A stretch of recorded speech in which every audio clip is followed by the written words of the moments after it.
Jason Hartman, real estate expert, shares his insider secrets. This is part 3 of 3. Today, we discuss making money on inflation. It's a very special strategy that Jason refers to as inflation-induced debt destruction. If you want to know how to profit from the demise of the dollar, this video is for you. Let's dive right in. I wanted to point out that a lot of my viewers are worried about inflation. And personally, I think the best way to short the dollar is with a 30-year fixed rate mortgage. Oh, yes. So Absolutely. do you want to kind of walk my viewers through that really quick? Yeah, I do. But let me just finish this. It only takes Okay, a yeah, minute. I'm almost sure. done. Okay, so the important point is here, this tax deduction, this potential tax deduction of $2,900 per year. The difference here, George, is to get that tax deduction, this property could be going up in value. It could be generating positive cash flow. Mhm. Everything could be going great. Yet on paper, according to the IRS, they might still evaluate it as though I'm losing money Right. and I got a deduction. Now, look, if I want to get a $2,900 deduction, and remember, if you own a bunch of these properties, that could be $2.9 million, okay, in deductions, right? One year, I had $524,000 in depreciation deductions, over Wow, $500,000. that's And guess great. what? I didn't write a check to get those deductions. I mean, I bought the properties, but I didn't like donate $524,000 to charity. I didn't spend $524,000 on my business, Mm. and my properties were all performing well, yet I still Yeah, got a deduction. yeah, Wow. that's right. Right. Beautiful, Yeah, beautiful. yeah, the money that you got in a tax deduction never left the asset side of your balance sheet. Very good way to look at it. Yeah, excellent. Okay, inflation. Let's look at these PowerPoint slides if we can. Okay, Yeah, I yeah. think you can see these, right? I can see I've So got the first one set up with you, Inc. 5000. yeah, okay. So let me just forward through some of these.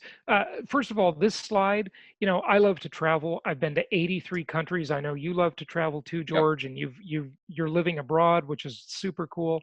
My girlfriend loves to travel too, and here we are in Finland, Russia, on a cruise in Eastern Europe, Yacht Week, Croatia, and income property allows you to do this stuff. You Yeah. can, it's always working for you. It's just a beautiful thing like that. um, Info about my podcast, what we do. We provide the complete solution to real estate investors. And here are some things you can use to increase your return on investment. So let me just jump right ahead to the Okay. inflation stuff you asked about. Great. Okay, here it is. Okay, so um, probably all of your listeners, because they're a sophisticated crowd, um, they understand that the US and pretty much every country in the world, it's not just the US, has a huge problem. They have Right. all overspent. They are in debt. Every country, pretty much, not every country, but almost every country is has got a huge spending problem. They are in debt. Japan is the worst in the developed world, but the US is pretty tough too. So the question is, how can, oh, this is not the slide I wanted. Actually, there's my $524,000 deduction right there on the screen. Nice. Yeah, Very nice. pretty good. So I've identified six ways the government could get out of this mess. Okay, 6 ways that they could get out of their debt problem. And it's about $20 trillion right now, but forecast into the future, it's about $220 trillion with a T. Hmm. Now compare that to the size of the GDP, in other words, the earning power of the country every year, which is about, I don't know, what's the overall GDP now, about $18 trillion, probably something A little like more than that. that, probably 20. Yeah, 20, to call it 20 trillion round number, right?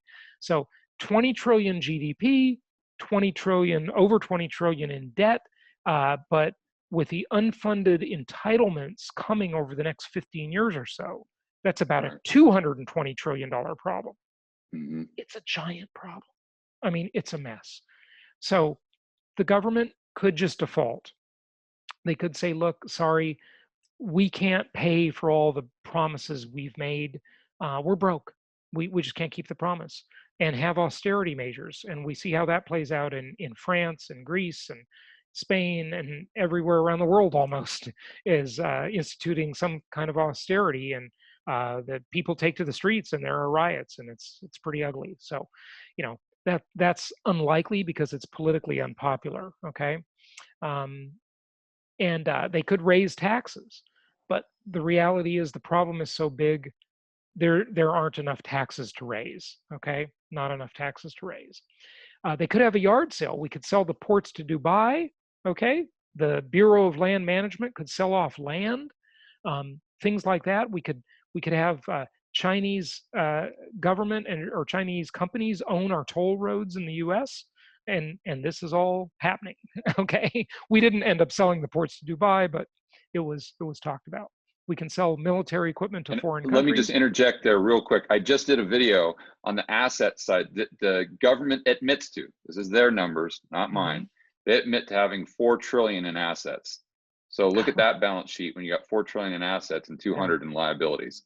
It's amazing, really, that uh, you know at times Apple Computer has had more cash on hand than the U.S. government.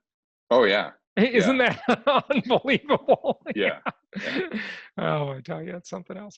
So the fourth thing we could do from the government perspective is the American military could be used as a machine to steal assets from other countries. Mm. And if you think about it, that's what everybody accused us of doing in Iraq.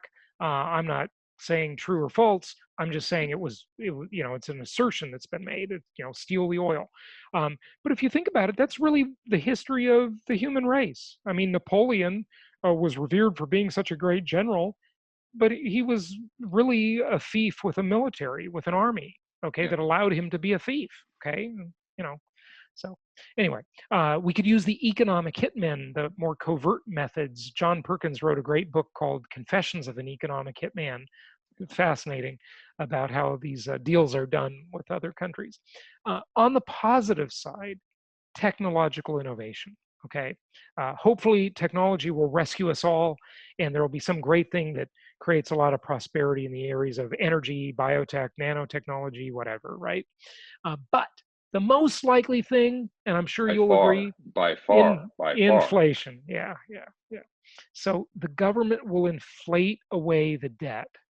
And what I propose is that everybody listening, every investor, do the same thing. Let inflation inflate away the debt. So think about it like this, okay? The US owes China over $1 trillion, right? Because that's the trade deficit, that's the imbalance. So if there's 10% inflation, that's equal to $100 billion. If we owe that money in dollars and the dollar goes down in value, then in real dollars, we owe less. The debt has been inflated away. Poof, it's magic. It's a beautiful thing. It's a great business plan. So people need to understand something I call inflation induced debt destruction. Mhm. Say that 10 times fast. Yeah, no, I've heard you talk about this Yeah. so many times. This is awesome, awesome concept. We'll abbreviate it. We'll call it IIDD, inflation induced debt destruction, right? So what we want to do is have this benefit us as investors, okay? And to do that, we need to understand the difference between real and nominal, okay? Now, I don't have a dollar bill with me, but at my live conferences, I usually pull out a note, a bank note, right? $1, $20, whatever. And I say to the audience, I say, what is this called? And they'll say, it's called $20. And I'll say, okay, that's what it's called in 2019. What was it called in 1971? It was also called $20. But there's a difference in the value, right? That's the difference between the name, the nominal, and the real, right? That's the difference. Okay. And inflation is this insidious hidden tax that destroys purchasing power. It destroys the value of savings, stocks, bonds, and thankfully, debt. It destroys the Mhm. value of debt. This is the hidden wealth creator. It's the most powerful method of wealth redistribution. It redistributes wealth from lenders to borrowers and from old people to young people. Interesting. This is how wealth is transferred through the generations, not as much by inheritance as through inflation, because old people generally have assets. They have those things like savings, stocks, and bonds. Young people generally have debts. So if inflation comes, it destroys the value of their debts in a good way. It gets them out of debt, right? So there's an example. You have $1 million in mortgages, 10% inflation. The real value of those mortgages is only $900,000. Hmm. Now, lest anybody think this is some esoteric theory, let's look at the screen here. Okay, this really happened to tens of millions of people. It's not a theory. Okay, it's In the U.S., history. by the way, I want to point out this is the U.S. he's looking at. Yes, it is the U.S., but the concept held true in many other countries. I Oh, mean, well, if Jason, you, yeah, let me say one thing here real quick. I got sure, something to prove your point very well. okay. I just went to lunch before our call here, and I took this with me. I don't know if you can see that Is that a on the screen. Zimbabwe note or what is it? No, this is Colombian pesos, Oh, but okay. this is 10,000 Colombian Pesos? pesos, Wow. which can buy me about a cup of coffee. Okay. So what I always like to say is just think about this. When they first came out with pesos, do you think that they wanted all of these zeros No, on the currency? no. No, this I, started I'm off sure as one 10. peso had value. Like one peso Exactly. probably would have bought you Just, a coffee just, then. just like a dollar. So Yeah. let's say 50 years ago, this 10 million pesos would have gotten you a car. Mm-hmm. Yep. Now, this 10 million or 10,000 pesos buys Yep. you a cup of coffee. Yeah, There you I go. know. I know. That's inflation. That's the That, difference between real and nominal, right? mhm. The name is the same. Nominal, the definition of nominal is in name only. That's what Yeah. nominal means if you look And up the definition. let me take it a step further. Just think if 50 years ago, or let's just say, as an example, 20 years ago, you would have taken out a mortgage to buy a home for Yeah. 10,000 Colombian pesos, right? Right. 20 years later, you could pay off your entire loan, yet Yeah. you'd still have the house for a cup of coffee. Yep, yep, yep. I wanted to find it, oh, I think this is no, this is not it. Oh, this is Hong Kong money. But one of my listeners sent me some Zimbabwe dollars, okay? Yeah, And yeah, that's and he great. sent like a few of these, and I think one of them was like a A $1 trillion trillion had to be. dollar note or something. Yeah, Yeah, yeah, they had so much inflation that the currency basically became worthless. yeah, It's yeah. just, but and this is terrible. Look, at the point of this is, George, and you know it all too well, and most of your listeners probably do. This hurts most people. It's terrible. It's devastating. It's awful. Okay, it's an awful thing. But for those people in the know, for those people listening to this now, you can act in a way that you can win through this strategy. The same way governments win and the same way central banks win. They benefit from inflation because they owe money to other countries.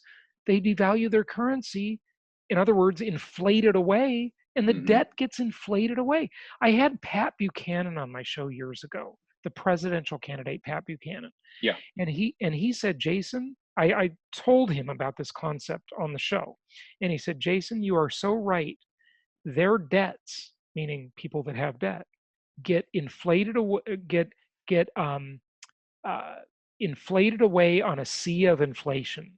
He said it in this poetic way. I'm not quoting him exactly, but it was really good. Okay, so let's do these charts and we'll wrap it up. Okay, Cool. so look here. I know there's a lot of numbers on the screen, but just look at the first row. Okay, 1972, inflation rate is 3.2%. Someone buys a house, a dollar is worth a dollar. What did a house cost back then? Let's take a look at the top. In the green area, the median house was, and I'll just round off for speed, okay? The Sure. median house was about $18,000. If you got an 80% loan to value and put down 20%, you would have borrowed about $14,000. The interest rate in 1972 for this house, this mortgage, was 7.37%.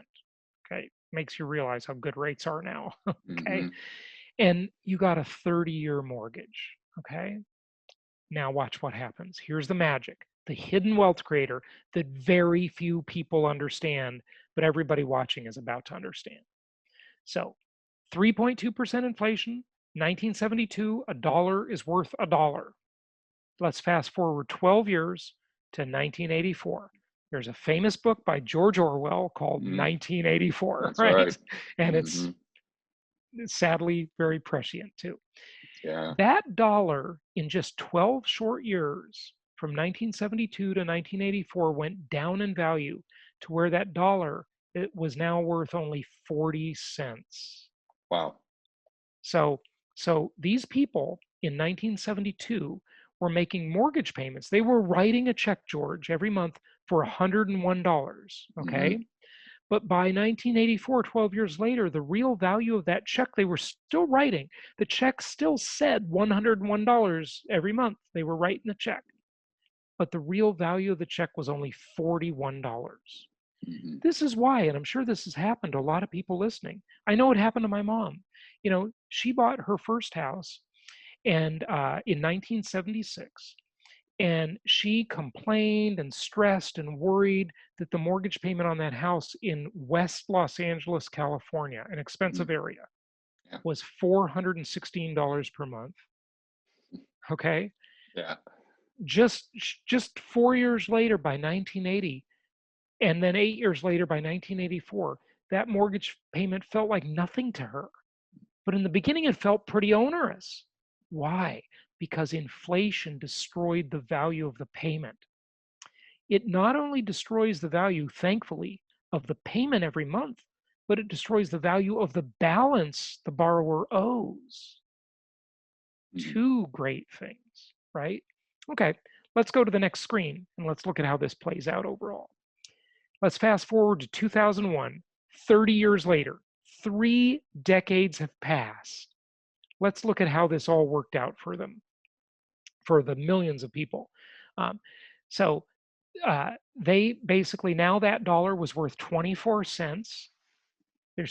They made their last payment of $101 per month, but it only felt like $24, okay, Wow. in real value.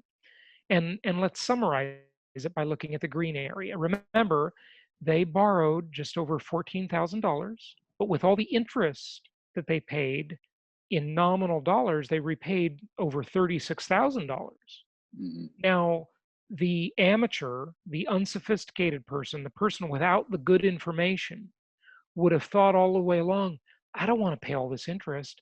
Let's see if we can pay that loan off faster Dave and pay Ramsey. off. Yeah, that would be the stupid Dave Ramsey philosophy. Exactly. Now, Yeah. listen, I think Dave Ramsey is great for the audience he addresses. Okay, Yeah, that makes because one of us. yeah, well, here's why. I'm not a big fan. I'm not a fan either, but I'm gonna give him a little bit of credit here. All right. Okay, Fair enough. look at, most people are really just dumb financially. Okay, they get themselves into debt. They go buy a new car they can't afford. They go on vacations they can't afford. They run up their credit cards they can't afford. Dave Ramsey is good for that audience. Okay, consumer debt is bad. Okay, Mm-hmm. investment debt is good. Okay, Dave Ramsey is great for like the idea of how to get out of the hole. Yeah, I'll give him Okay, credit there for sure. Yeah. give him credit there. And that most people are in the hole. So that for the middle America, most people that just don't get it, Dave Ramsey's fine. Okay, but if you want to make money and get rich, okay, Dave Ramsey is, you got to stop listening to him once you're out of the hole. Okay, you know, cut your spending, get on a budget. Dave Ramsey, that's great. But if you want to invest and win, Dave Ramsey's game is the playing not to lose game. But your listeners and your viewers want to play to win. Okay, Right. so this is the positive strategy, the proactive strategy. Okay, Dave Ramsey's like the defensive strategy. Okay, Yeah. so So don't pay off the mortgage, okay? In real dollars, after inflation hit those dollars, you have to adjust them. In real dollars, they only repaid, as you can see here, just over $16,000. Mm-hmm. So let's look at the interest rate. They thought they were paying 7.37% every month. But after inflation came along and debased or diminished the value of that interest rate, their effective interest rate was really only 1.06%. Wow. That's really Okay. powerful. I mean, Yeah. no one's ever heard of this. This is really, It's really powerful. This, folks, is inflation induced debt destruction. Okay. It's the most beautiful thing in the universe. Okay. I love this stuff. Now, but wait, there's more, as they say on the late night infomercial. Okay. I say that all the time on my videos. Yeah, but wait, there's more. Okay. So, you also, by living in this house, remember, this is not a rental property. A rental property is dramatically better than this. This is just a normal owner occupied house. You also get a tax benefit because the mortgage interest is deductible and the property taxes are deductible. Okay. So after tax benefits and after inflation, how does it look then? Mm. In real dollars, adjusted for tax benefits and inflation, they only paid $12,655. But wait, you Wow. ask, didn't they borrow $14,614? Yes, they did. But after inflation and tax benefits, their interest rate was negative. The bank paid them. They It's got negative interest paid to rates. borrow. Yep, negative interest rates.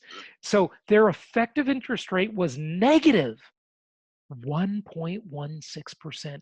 They got paid to borrow the money. And George, they lived in the house for free for 30 years. Mm-hmm. This is incredible. Now, think about how much better it is on an income property because they outsourced their debt to somebody called a tenant. Mm-hmm. And hopefully they got some positive cash flow, a few bucks extra every month. Okay.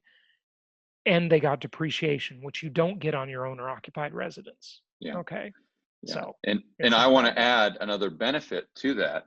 And maybe you can just touch on this quickly before you take off. I know I really appreciate your time so far, Jason. I know you're a Oh, really my busy pleasure. guy, so My pleasure. this is My really pleasure. awesome. Yeah. But a lot of my viewers ask me all the time, well, George, I know the economy is fragile, and what if we get an economic collapse in the United States? What do I do? I mean, do I Yeah. just buy 100% in gold, or how do I do Yeah. this?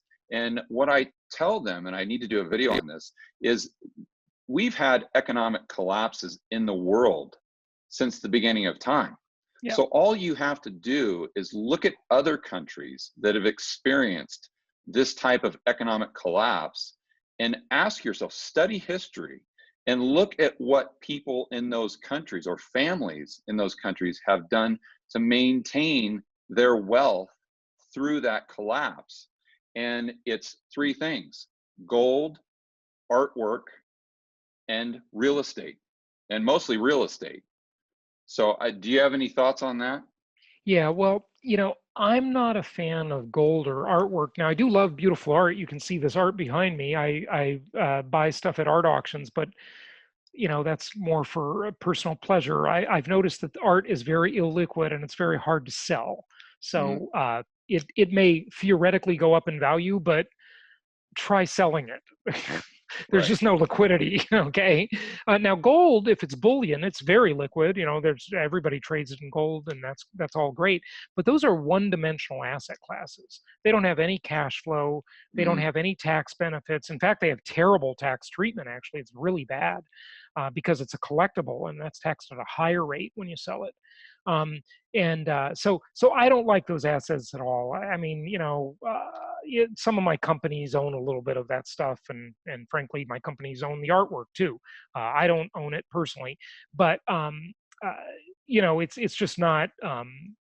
Those just aren't very good asset classes. Look at, if there's an economic collapse, the best thing you can own is a store of food and guns and bullets And I mean, how bad do you think the Well, collapse will be? Gold no, no. won't even matter for 3 months into it. Look at, here's the formula. Okay. And I host another podcast called the Holistic Survival Show, where Yeah, I've interviewed all these crazy survivalist people that think the world is ending. And what I sure. realized after doing over 200 interviews on that show years ago, I don't really publish many more nowadays, is that these people are so busy preparing for the end of the world and avoiding death that they're forgetting to live in the first place. Okay, Right. so there's a balance. Okay, but Yeah. Well, when I'm talking food about and economic, water and gold and guns. I well, guess when I'm talking that's about economic collapse, I'm talking about something like Argentina, something like, maybe a Zimbabwe, maybe not even that bad, but something like that, where we go through some serious economic problems.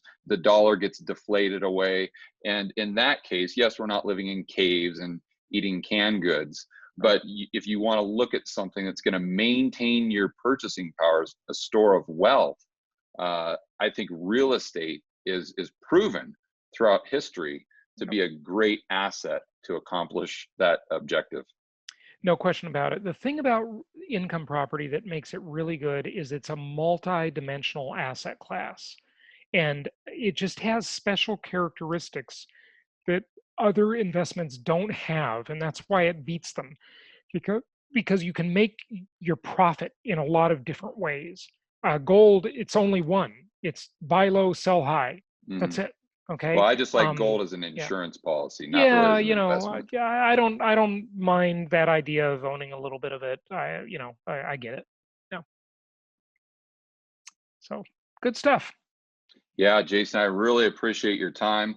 It's awesome. Like I said, I've got so much respect for your work, and just by going through this Excel spreadsheet, it just goes to show how extensively you really know this topic. Yeah. It's really. I mean, I learned a lot from that Excel spreadsheet that even I didn't know. So Yeah. really Thank you. appreciate it. And now for any of my viewers, and I know a lot of you, per my suggestion in my videos, a lot of you are thinking about rental properties. And I have no affiliation with Jason other than just really having a respect for his work and being a good buddy. But if you're in the market, if you're thinking about this, definitely go to Jason's website.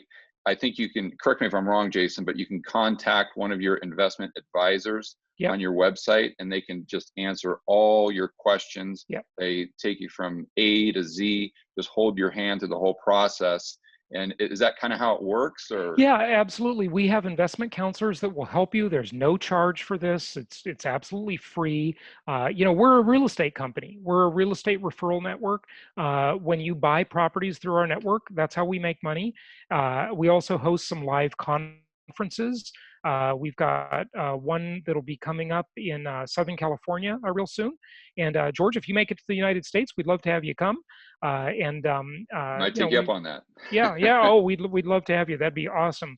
And we're just here to help. This is my mission. My mission is to save people from the financial services industry that is largely a Mm, scam. yeah, Wall Street yeah. does a great job of separating people from their money. It's an insider's game. It's rigged.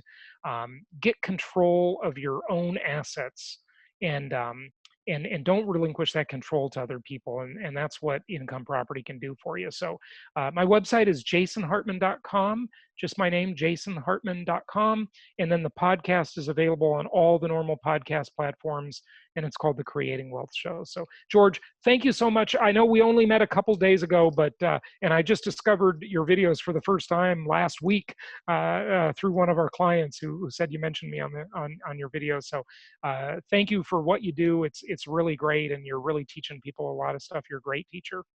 Yeah, I appreciate it. And let's do this again soon, Jason. All right. Thanks a lot, and happy investing. All right. For parts 1 and 2 of this series, check out this content right here, and I will see you on the next video.